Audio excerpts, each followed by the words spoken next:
Hello my dear students. आज के इस लेक्चर में डिस्कस करने जा रहे हैं पॉइंटिंग वेक्टर। किस चैप्टर में? तो इलेक्ट्रोमैग्नेटिक वेव में। इलेक्ट्रोमैग्नेटिक वेव में पॉइंटिंग वेक्टर के बारे में किसने बताए? तो हेनरी साहब ने, हेनरी नामक साइंटिस्ट ने। ठीक है, क्या होता है बाद में बात करेंगे। तो सबसे पहले बता दूं कि यदि आप चैनल पे हैं तो यदि चैनल पे पहली बार हैं तो चैनल को सब्सक्राइब कर लें और इस सेशन को लाइक कर दें। चलते हैं टॉपिक की ओर। Poynting vector.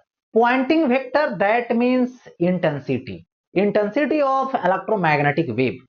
दोनों एक ही चीज है, बट इंटेंसिटी सिर्फ एनर्जी के मैग्नीट्यूड को रिप्रेजेंट करेगा और पॉइंटिंग जो वेक्टर है वो क्या करेगा? मैग्नीट्यूड को भी रिप्रेजेंट करेगा और एनर्जी जो फ्लो करेगा उसकी डायरेक्शन को भी रिप्रेजेंट करेगा। ठीक है, तो यहां पर आगे बढ़ते हैं। सबसे पहले इंटेंसिटी ऑफ इलेक्ट्रोमैग्नेटिक वेव आता है। देखिए, तो यहां पर होती क्या है? इलेक्ट्रोमैग्नेटिक वेव की जब प्रोपेगेशन होती है तो यहां पर सपोज कर लीजिए कि एक एरिया कंसीडर कर लिया और इस एरिया जो सरफेस है, एरिया ए है। इधर से इलेक्ट्रोमैग्नेटिक वेव इस पे आ रही है, इससे क्रॉस होने के लिए इसकी एनर्जी कितना है? यू है। तो यहां पे पर यूनिट एरिया से पर यूनिट टाइम में जितना एनर्जी पास होगी वही इसके लिए क्या होगा? इंटेंसिटी होगा। दैट मीन्स यहां पे हम बात करें इंटेंसिटी, तो इंटेंसिटी को आई से रिप्रेजेंट करते हैं। तो एनर्जी कितना पास कर रहा है? यू कितना एरिया से? ए एरिया से। तो यूनिट एरिया से क्या होगा? ए से डिवाइड कर दो। यूनिट टाइम में तो टी से डिवाइड कर दो। इसी को लिख सकते हो I is equal to energy by time. That means इसको क्या लिखूंगा? पावर लिखूंगा और बाई क्या होगा? ये एरिया होगा। तो यहां पर ऐसा नहीं लिखा। एक चीज अब यहां पर समझो, इस जो इंटेंसिटी होगी इसका यूनिट क्या होगा? तो ये क्या हो जाएगा?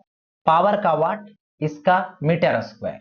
तो इंटेंसिटी की यूनिट वाट पर मीटर स्क्वायर होगी। अच्छा, इसकी एक और बेसिक फॉर्मूला होता है I is equal to 1/2 epsilon naught. 1/2 number है, एप्सिलॉन नोट परमिटिविटी है और ये क्या है? E naught epsilon. देखो, epsilon naught E naught square, यानी इलेक्ट्रिक फील्ड इलेक्ट्रोमैग्नेटिक वेव में जो होती है उसकी पीक वैल्यू है ई नोट, उसका स्क्वायर हो गया। और ये सी क्या है? स्पीड ऑफ इलेक्ट्रोमैग्नेटिक वेव यानी स्पीड ऑफ लाइट। ये चीजें आ गई। अब यहां पर आई जो होगी वो क्या होगी? वैरिज किसका होगा? तो ई नोट के स्क्वायर का। मतलब इलेक्ट्रिक फील्ड की जो एम्पलीट्यूड होती है यानी पीक वैल्यू होती है उसके स्क्वायर के डायरेक्टली प्रोपोर्शनल होता है। कौन? तो यहां पर इंटेंसिटी।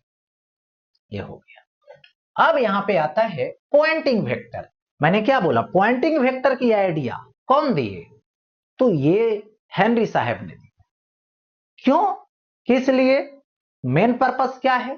तो इलेक्ट्रोमैग्नेटिक वेव की जब प्रोपेगेशन होती है, दैट मींस एनर्जी का प्रोपेगेशन होता है, तो एनर्जी की जो प्रोपेगेशन हुई उसकी एक डायरेक्शन होगी कि किस डायरेक्शन में प्रोपेगेशन हो रहा है। साथ ही साथ उसकी अमाउंट कितना है, तो अमाउंट के लिए तो इंटेंसिटी सफिशियंट है, बट डायरेक्शन भी बता दे और मैग्नीट्यूड भी बता दे, वही है Poynting vector. That means intensity ही है ये, लेकिन डायरेक्शन साथ में बतलाने वाला, और इंटेंसिटी सिर्फ मैग्नीट्यूड रिप्रेजेंट करता है।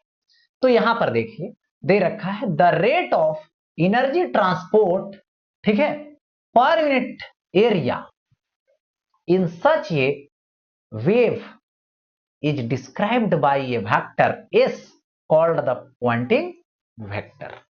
अब यहां पर देखो बात करते हैं इलेक्ट्रोमैग्नेटिक वेव की। तो सपोज कर लीजिए ये रहा इलेक्ट्रोमैग्नेटिक वेव की, तो एक्स एक्सिस हो गया, वाई एक्सिस हो गया और ये जेड एक्सिस हो गया। ठीक है, और यहां पर मैं बात करूं तो इस एक्सिस पे इलेक्ट्रिक फील्ड होगी, उसका डिस्टरबेंस शो होगा। दैट मीन्स यहां से ऐसे आएगा, इस तरह से ऐसे प्रोपेगेट हो, इसकी वैल्यू वाई एक्सिस के अलॉन्ग वेरी कर रहा, इस तरीके से। ओके, और मैग्नेटिक फील्ड ले लूं तो मैग्नेटिक फील्ड जेड एक्सिस पे है और इसका वैल्यू इस तरह से ऐसे ऐसे, और इस तरह से आगे की तरफ प्रोपेगेट हो रहा। तो ये डायरेक्शन ऑफ प्रोपेगेशन है। ठीक है, अब यहां पर डायरेक्शन ऑफ प्रोपेगेशन है, तो इस डायरेक्शन ऑफ प्रोपेगेशन के परपेंडिकुलर यहां पर एक एरिया मैंने ले लिया। देखिए एरिया ले लिया, तो इस यूनिट एरिया से यहां पर इसके यूनिट एरिया लीजिए और इसके यूनिट एरिया से जितना एनर्जी का रेट होगा पास होने वाला, ठीक है, तो ये परपेंडिकुलर लिया प्रोपेगेशन के इधर से, तो यूनिट एरिया से यूनिट टाइम में जो पास होगा वही तो इंटेंसिटी है। ठीक है, तो यहां डायरेक्शन भी शो करेगा, तो इस एरिया से क्रॉस करने वाला वही रेट, एनर्जी रेट का जो ट्रांसपोर्ट होगा यूनिट एरिया से वही होगा Poynting vector, that means intensity ही होगा, जिसकी रिप्रेजेंटेशन तो एस से होती है, बट इसका मेजरमेंट 1/μ0 और इनटू ई क्रॉस बी होता है, यानी क्रॉस प्रोडक्ट से होता है।